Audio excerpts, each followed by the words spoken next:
CMC ভেলৰ এটা চিনাকি নাম। ভাৰতীয় স্বাস্থ্য খণ্ডৰ এটি মুকুট। কেনেদৰে আৰম্ভণি হৈছিল এই মেডিকেল কলেজখনৰ? আমি লৈ আহিছো আপোনালোকৰ বাবে বিশেষ প্ৰতিবেদন।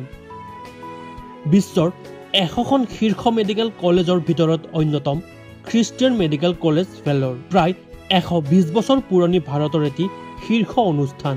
এটা শতিকাৰ আগত এটি সৰু কোঠালিৰ পৰা আৰম্ভণি হৈছিল CMC ভেলৰ। কোনে আৰু কেনেদৰে আৰম্ভ কৰিছিল CMC ভেলৰ? জীৱনদায়িনী এক অন্যতম অনুষ্ঠান হিচাপে পৰিচিত হোৱা CMC ভেলৰৰ আৰম্ভণি কৰিছিল ডাক্তৰ ইডা ছফিয়া স্কাডাৰ নামৰ এগৰাকী আমেৰিকান যুৱতীয়ে। 1900 চনত ভেলোৰত আৰম্ভ হোৱা এই মেডিকেল কলেজখনৰ আৰম্ভণি অতি সহজ নাছিল। ডাক্তৰ ইডা ছফিয়াৰ জন্ম হৈছিল 1870 চনত তামিলনাডুৰ তিণ্ডিৱানাৰ এখন সৰু গাঁৱত। তেখেতৰ পিতৃ মাতৃ কৰ্মৰত আছিল আমেৰিকাৰ এখন মেডিকেল মিছনাৰীত।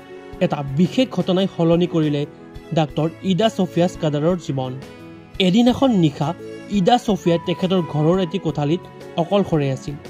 সেই সময়ত তিনিগৰাকী ব্যক্তি আহি তেখেতৰ পিতৃৰ সহায় বিচাৰিলে, কাৰণ সেই তিনিগৰাকী ব্যক্তিৰ পত্নী কেইগৰাকী আছিল গৰ্ভৱতী আৰু মহিলা কেইগৰাকীৰ সন্তান প্ৰসৱৰ সময় হৈছিল। কিন্তু ডাক্তৰ ইডা ছফিয়াৰ পিতৃ এজন পুৰুষ ডাক্তৰ হোৱা বাবে ব্যক্তি কেইগৰাকীয়ে তেওঁক লৈ যাবলৈ টান পাইছিল, যাৰ ফলত তিনিওগৰাকী গৰ্ভৱতী মহিলাই অতি কৰুণভাৱে মৃত্যুবৰণ কৰে।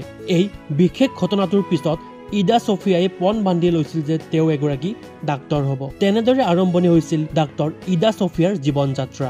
এই ঘটনাটোৰ পিছত ডাক্তৰ হোৱাৰ লক্ষ্য আগত ৰাখি আমেৰিকালৈ গৈ তাত মেডিকেল শিক্ষা গ্ৰহণ কৰি স্নাতক ডিগ্ৰী লাভ কৰে। স্নাতক ডিগ্ৰী লাভ কৰিয়েই তেওঁ অতি কম দিনৰ ভিতৰত ভাৰতলৈ উভতি আহে। আমেৰিকাৰ পৰা উভতি আহিয়েই ডাক্তৰ ইডা ছফিয়াই 1900 চনত ভেলৰত এজনীয়া বেডৰ এটা ডিছপেঞ্চাৰী আৰম্ভ কৰে আৰু লাহে লাহে 1902 চনত মেৰী টাবেৰ স্কেল মেমৰিয়েল হস্পিটেল নামেৰে 40খন বিচনাযুক্ত এখন চিকিৎসালয় আৰম্ভ কৰে। লাহে লাহে যুৱতীসকলৰ আদৰ্শ হৈ পৰিল ডাক্তৰ ইডা ছফিয়া স্কাডাৰ। ঠিক তেনেদৰে 1903 চনত ডাক্তৰ ইডা ছফিয়াই মহিলা আৰু যুৱতীসকলক প্ৰশিক্ষণ দিয়া আৰম্ভ কৰে। সময় বাগৰাৰ লগে লগে 1906 চনত ডাক্তৰ ইডা ছফিয়াই এখন বিশেষ আঁচনি হাতত লৈ যাৰ নাম দিয়া হয় ৰোড ছাইড ডিছপেঞ্চাৰী।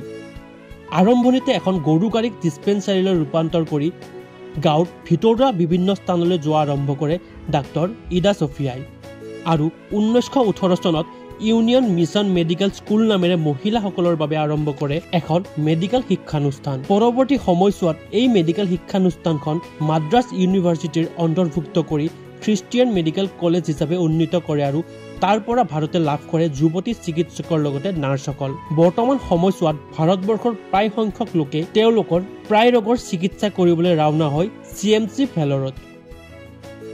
এগৰাকী মহিলাৰ উদ্যম সাহস আৰু অপ্ৰাণ চেষ্টাৰ লগতে সাধনাৰ ফলত ভাৰতে লাভ কৰে খ্ৰীষ্টিয়ান মেডিকেল কলেজ ভেলৰ নামেৰে এখন উন্নত উপযুক্ত চিকিৎসালয়।